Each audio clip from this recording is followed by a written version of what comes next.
Hey, welcome everybody to the show. It's, as you can see in the studio here, if you're watching via YouTube, Christmas is on the way here. And this week and next, we're going to be sharing some things about Christmas. Doc's going to blow away all your preconceived notions about Christmas. He's going to ruin it for you. And so we're going to have a good time. I'm Brother Goodwin. This is Dr. Charles Hiltibidal. And I want to read the verse, Doc, before we begin here. Sure. I'm just going to pick one. Luke chapter 2, my favorite passage for Christmas time. I'm just going to pick verse 10 here. And the angel said unto them, Fear not, for behold, I bring you good tidings of great joy, which shall be to all people. For unto you is born this day in the city of David a Savior, which is Christ the Lord. That's powerful stuff right there, Doc. And a lot of statements in there that's very important. There are people, and I'm going to ask you this during the show, so I'll just hang on to that. But there are folks who don't celebrate Christmas. They think it's wrong. Some people think it's a sin. We're going to deal with that in the show to follow. So I think some people take things out of context. Yeah. And sometimes take things that are metaphorically used as absolute literal too. Yeah. And so the pendulum goes both ways. Yes, you swing it too. Yeah. And I personally think Christmas is a good time for God's people, churches, to share the gospel. Yes. Yes, absolutely. And Christmas program. I wonder how many just people. Just because we understand that traditional Christmas isn't at the right time of the year, doesn't mean we oughtn't to take every time and every opportunity to share redemption's plan. Yeah. I wonder how many people will be in heaven because they came to a Christmas show because their grandchildren were going to be in it and they heard the word of God and got saved. And I say hurrah! Hey, take advantage of every opportunity that you can to share the gospel. Well, I'm going to share this too. This is our second take on this. We seldom do second takes. Almost never, Doc. No, seldom. And I was telling folks, as you can see, it's Christmas, and I hit that bulb right there, and it fell off. And we thought about just keeping on going, but anyway, you can see it in slow motion falling down the table there. So anyway, that would have been a good blooper to share later, but I think she deleted it. And all right, well, Doc, I know what I would like to get you going on because we only have 10 minutes. The manger scene. I know the manger. I've known for a long time the manger scene's not correct.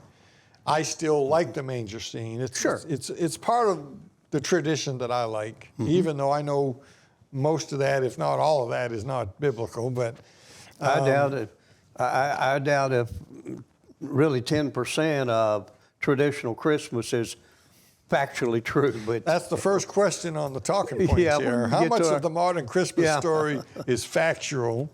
And there is a manger, but it's not what everybody thinks that it is in a nativity scene. It's not the backyard of a hotel that was full. Well, there was no hotels, and anyway, a manger that is referred to here is the manger that was at the Tower of the Flock. Yeah. And the Tower of the Flock is where all of the paschal lambs that represented Jesus were born at the Tower of the Flock.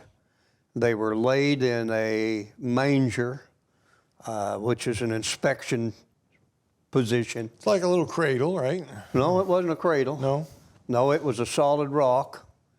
The rock itself is probably about 40 inches tall, probably 30 inches, a little over wide, and about 5 feet long.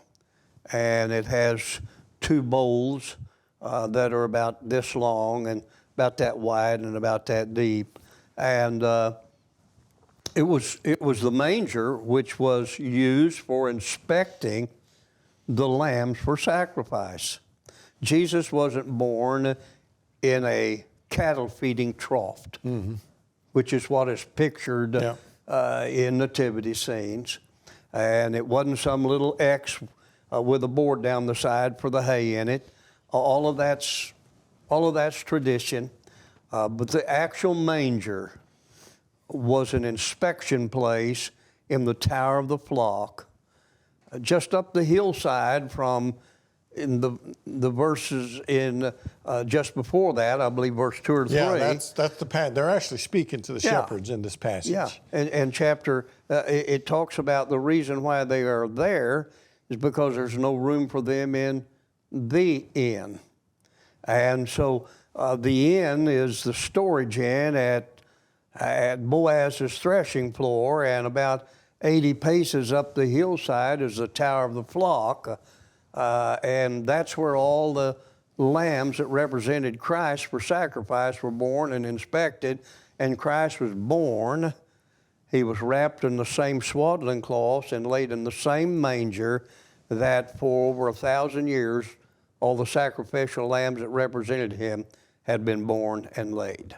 Okay. So it's not a little feeding trough situation in a cattle station. Yeah, and that's what we all grew up with was that it was where the cows and the animals, it was where they were. Because a lot of nativity scenes has got a cow and maybe a sheep and all this, and there were no cows, I can promise you, there were no cows on the Tower of the Flock. Yeah. Only ewes and their firstborn. There's some other important things here. In the typical manger scene that you buy at the store or that your family has for decades that you get out every year, it's kind of like a roofed building with cattle and different animals in there. A little shelter shed. Yeah, and inside there, and of course there's usually an angel hanging around somewhere in there. I'm not saying that Michael wasn't nearby, but the thing about the nativity scene is what you have is all of the main individuals. I'd call them players if it was a play, but this isn't a play. This is an event in history. Yeah. All of the individuals involved, including wise men and bringing gifts, all of those were a part. But you'd have to condense two years to bring that all together. So you got Mary and Joseph, of course, and the baby Jesus because he's just been born. And then you've got the three wise men. But I think they also have some of the shepherds in there too. They have, that's what I say, they have all the players. They got shepherds and wise men. And probably even a dog in there somewhere. No, I don't think there is, but I know there wasn't one at the Tower of the Flock. No, I mean in the manger scene that we typically grew up with. But and there were no cows. So let's talk about the three wise men, because that's a big one. And it's very plain to me when you read the story that they come later. They don't go to the manger scene or whatever you want to. Right. They didn't go to the Tower of the Flock. They went to the town. They went to Jerusalem. Well, not this first session, but in our second session that we're going to do on this Christmas story, we'll be talking about those Magi or the wise men. And I believe you said that they go back to Daniel's time, which is 600 years prior. The influence of understanding the movement of the constellations that they call was the star, that was letting them know what Daniel, the great teacher that had influenced Zoroaster, one of his main students, that had created Zoroastrianism throughout the Eastern nations. So are these guys most likely Chaldean of some descent? Or do what? From the Chaldean people? Well, at that time, in the time of Daniel, that was the center of learning. Yeah. This was because Daniel was running. He was in charge of the educational system for probably at least 50 years, maybe longer, in both the Babylonians and then later the Persians in Chaldean teaching. And so from there, the influence that Daniel had over the educational system filtered throughout the majority of the world, except some of the Magog nations of farther north, but all the nations of the East. Well, before we go any further, Doc, tell the audience, now some of them can see us on YouTube, others are on the radio or on their app, and tell them what it is you have that's available on the website that has to do with this. I don't know if she's got a picture of it or not, but I have a single CD where about 45 minutes where I sat down and my pastor, who's my son, asked me questions and I answered them. It's called Questions Answered about the Christmas story. I've spent 30 plus years researching all of this information. Then I have a 3 CD set, and then I have a 3 DVD set with the CD in that. So there's three ways that people can get the information. Is it a separate session, or is it the audio pulled off the DVD? No, the CD. No, the CDs are a little bit different than the DVDs. Basically the same information presented maybe a little differently. Yeah. But the question and answers is all along by itself. Yeah. Yeah. Okay, so if they would like the DVD, that's video. Yeah. They can see you, or they can order the CDs and listen to them Right. on their You know, player. last year I had more than one family, but I had 2 families. I know one of them ordered 5 sets of DVDs. Another one ordered 4 sets, and they were giving them to their sons and daughters for Christmas so they could play them for their children. Well, that's another reason why I wanted to. I talked to my wife about we wanted to start these the beginning of December instead of waiting till Christmas. We wanted people to hear this and have an opportunity to get these. Well, people all the time ask me, where'd you get all this? I said, well, pastoring for almost 29 years, I preached an all-new 4-part series on the Christmas story.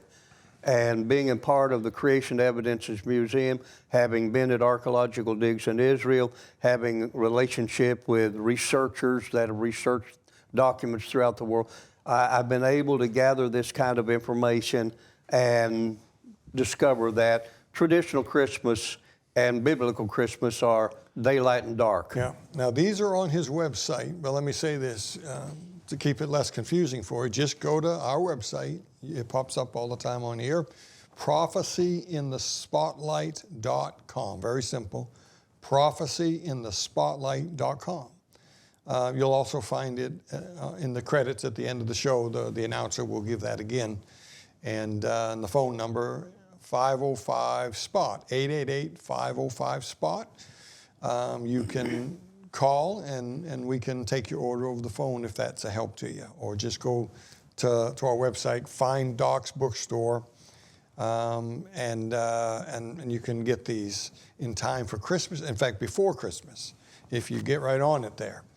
And Doc, some pastors I know, this would be good in a church. Matter of fact, I had 2 pastors this week contact me, and one of them said, "Is it all right that I play in Sunday school?" He said, "Is it all right that I play each one of these for my Sunday school the next 3 weeks?" I said, "You do whatever you want." Another one called and said, I'm teaching this series, and I just want to thank you so much for the insights of the truths that I now know.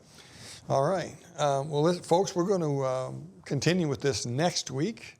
And so don't miss it. We're going to go a little further with this, give you some more tidbits from Doc's vast knowledge and understanding from his study of this, and some good stuff. And don't forget the half-hour TV shows. They're also on YouTube about the Christmas story and the truths of Christmas, I think is what you call it, right? That's exactly right. Truths of Christmas.